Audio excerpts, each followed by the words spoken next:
এবার দেখাবো আপনাদেরকে যে আমাদের গিয়ার লিভারের কাজ কি। ঠিক আছে, এটার নাম হলো গিয়ার লিভার। কেমন?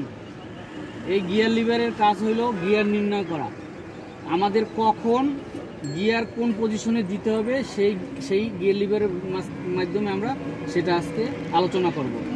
যেমন এখন গিয়ার লিভারটা আছে নিউট্রালে।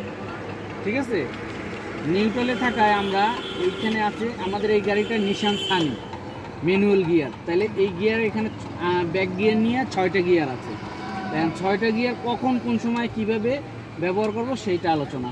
ঠিক আছে, আগে প্রথমে আমরা দেখব গিয়ারগুলো কিভাবে চিনতে হবে। এখন নিউট্রাল থেকে আমরা এই যে 1 নম্বর গিয়ারে দিব। এই 1 নম্বর গিয়ারে যে দিব কি করতে হবে, আমার এই যে পায়ের কাছে যেতে হবে, ফুল ক্লাচ প্যাডেল চাপ দিব। ফুল ক্লাচ প্যাডেল চাপ দিয়ে আমি, ঠিক আছে, এই যে চাপ দিয়ে ধরলাম। এখন এই যে উপরে এই চাপ দিয়ে ধরে রেখে আমি সামনে 1 নম্বর গিয়ার দিয়ে দেব। ঠিক আছে, আবার এই ক্লাচ চাপ দিয়ে ধরে আমি 2 নম্বর দিয়ে দেব।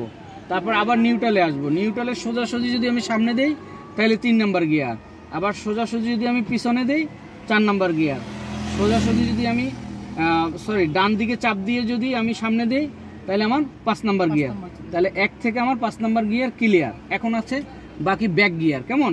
তাহলে আমরা যদি ক্লাচ ফুল চেপে ধরে এই যে ডান দিকে চাপ দিব তারপরে পিছনে দিব তাইলে আমার ব্যাক গিয়ার ক্লিয়ার। কেমন? তাহলে গিয়ারটা কিভাবে আমরা চেঞ্জ করব, শিফট করব সেটা গেল। এখন গিয়ারটা কখন কোন গিয়ারে দিব, কেমন? 1 নাম্বার কখন দিব? 1 নাম্বার দিব আমাদের এই যে মাইলেজের কাঁটাটা, এই যে এই কাঁটাটা, এখানে তো বিভিন্ন কাঁটা আছে। এখানে এই যে কিলোমিটার কাঁটা, কিলো km/h। ঠিক আছে, এই কিলোমিটার কাঁটাটা যখন মনে করেন যে গাড়ি স্টার্ট দিলাম, স্টার্ট দেওয়ার পর জিরোতে আছে, জিরোতে যখন থাকবে, ঠিক আছে, এই যে কিলোমিটারের কাঁটা, তখন আমরা কি করব, 1 নাম্বার গিয়ার দিব। 1 নাম্বার গিয়ার দিয়ে গাড়িটা টান দিব। টান দেওয়ার পরে যখন এই 0 থেকে 10-এ উঠবে, ঠিক আছে, 10-এ যখন উঠবে তখন আমরা 2 নাম্বার গিয়ার দেব। আবার 10 থেকে যখন 20-এ উঠে যাবে বা 20 প্লাস হবে, একটু 20-এর উপরে চলে যাবে, ঠিক আছে, তখন আমরা 3 নাম্বার গিয়ার দিয়ে দেবো। আবার 20 থেকে যখন 30-এর উপরে চলে যাবে তখন আমরা 4 নাম্বার গিয়ার দিয়ে দেবো। ঠিক আছে, আবার 30 থেকে যখন 40-এর উপরে যাবে গতিটা, তখন আমরা 5 নাম্বার গিয়ার দিয়ে দেবো।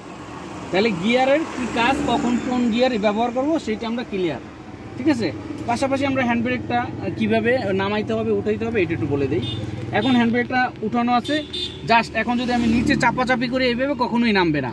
তাই এটা হালকা একটু উপরে টান দিব। টান দেওয়ার পরে এই যে দেখেন বোতামটা ফ্রি হয়ে যাবে, তখন আস্তে করে নামাই দেব। এটা হলো হ্যান্ড ব্রেকের কাজ। ঠিক আছে, আবার যদি আমরা উঠাই তাহলে সোজাসুজি করে টান দিয়ে দেব। হ্যান্ড ব্রেক নামানো এবং উঠানো দুটোই আমরা পাইলাম। ওকে।